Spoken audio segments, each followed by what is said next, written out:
The backflip in figure skating has always existed in a strange and contested space. It is one of the most visually arresting movements ever performed on ice, instantly understood by casual viewers and instantly debated by officials. Its history is not just about a single acrobatic skill, but about how figure skating defines its limits, how it balances artistry with athletic risk, and how those limits have shifted over time.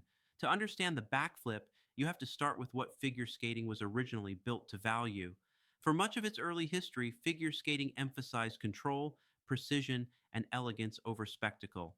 The sport evolved from tracing literal figures into the ice, carefully carved shapes that demonstrated edge control and balance. Even as jumps and spins became part of competition, they were expected to grow organically out of skating technique and musical interpretation. Risk was tolerated, but only when it fit that framework. The backflip did not. The first appearance of a backflip at the Olympic Games actually came earlier than most people realize. In 1976, at the Winter Olympics in Innsbruck, Austria, American figure skater Terry Kubicka became the first and to this day the only skater to land a legal backflip in Olympic competition. Kubicka performed the move during his free skate at a time when the backflip had not yet been explicitly banned. His flip was clean, controlled, and fully intentional. It stunned audiences and officials alike, and at that moment, the sport faced an uncomfortable realization. The backflip was possible, it was spectacular, and it did not fit neatly into skating's traditional structure. That performance became a turning point. Shortly after Kubika's Olympic appearance, the International Skating Union moved to ban the backflip from competition. The reasoning was twofold. First was safety. The backflip rotates backward, leaving the skater blind to the ice for most of the rotation. A failed attempt carries serious risk of head or neck injury, especially in an era before modern protective equipment and medical response. Second was philosophy.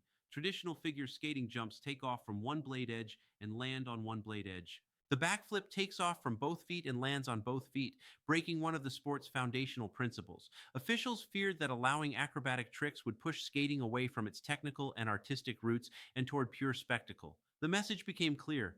This move did not belong in competition, but banning it did not erase it. The backflip survived and thrived in professional skating and exhibitions, where rules were looser and audience connection mattered more than score sheets. This is where Scott Hamilton becomes essential to the story. In the 1980s and 90s, Scott Hamilton was one of the most recognizable and beloved figures in skating. Through televised professional tours, specials, and ice shows, Hamilton brought figure skating to massive mainstream audiences, and he performed backflips regularly.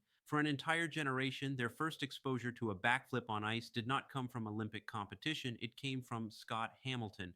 Hamilton presented the move not as rebellion, but as joy. It was athletic, playful, and celebratory. Audiences loved it, broadcasters highlighted it. The backflip became associated with excitement and applause rather than controversy. That cultural imprint mattered. Even while the move remained illegal in amateur competition, fans had been conditioned to understand it emotionally. They knew what it was, they knew why it was impressive, and they questioned why it was forbidden.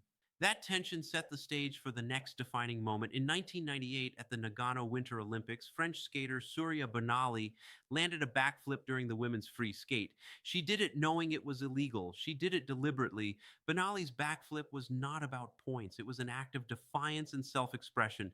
She finished her program with the move, accepted the deduction, and instantly made history as the first skater since Kubicka, and the only one for decades, to land a backflip at the Olympics. The image became iconic. Bonali's backflip symbolized the clash between rules and individuality, between tradition and expression. It resonated so deeply in part because audiences already understood the move, thanks to years of exposure through skaters like Scott Hamilton. After Nagano, the door slammed shut again. The backflip remained banned. Coaches discouraged it. Training culture emphasized compliance with scoring systems. Figure skating entered an era of increasing technical calculation, especially after the introduction of the points based judging system in the early 2000s. Ironically, that system changed the sport in ways that reopened the backflip debate. Skaters began pushing technical difficulty to extremes. Quadruple jumps became common. Blind landings under enormous force were normalized. Athleticism skyrocketed. The sport became faster, more explosive, and more physically demanding than ever before, and an uncomfortable question resurfaced. If skaters could land quad jumps with immense risk, why was the backflip still forbidden? If safety was the concern, why allow other elements with comparable danger? If innovation was encouraged, why exclude a move that audiences clearly understood and celebrated? Behind the scenes, attitudes began to shift. Medical knowledge improved, training methods evolved. Officials recognized that banning the backflip outright did not eliminate the desire to attempt it, it simply pushed it outside competition. Eventually, the International Skating Union made a subtle but profound change. The backflip would no longer be treated as an automatic violation. It would not be rewarded as a technical element and would not earn points. But under specific conditions, it could be performed without penalty. This reframing changed everything. The backflip was no longer a threat to skating's identity. It became an expressive movement, something that could exist at the edge of a program rather than replace its core structure. Then came the modern Olympic moment. At the 2026 Winter Olympics, Ilia Malinin landed a backflip during competition, becoming the first skater to do so since Surya Bonali, and the first since the move had been officially allowed again. Malinin's backflip was not rebellion, it was confirmation. It connected Terry Kubicka's pioneering legality, Scott Hamilton's exhibition legacy, Surya Bonali's defiance, and modern skating's athletic evolution into a single moment. Malinin did not chase points with the move. He used it to make a statement about where skating has been and where it can go. The crowd understood instantly. The backflip did not win him the event. It did not alter the podium, but it altered memory.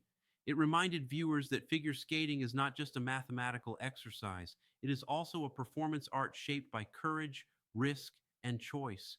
Today, the backflip occupies a unique place in figure skating. It is still controversial, it is still not rewarded, but it is no longer forbidden. Its journey mirrors the sport itself.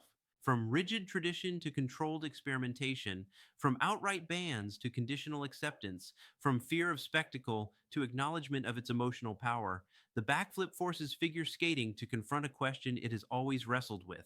What does this sport want to be? Pure athletic discipline, performance art, or something that allows room for both?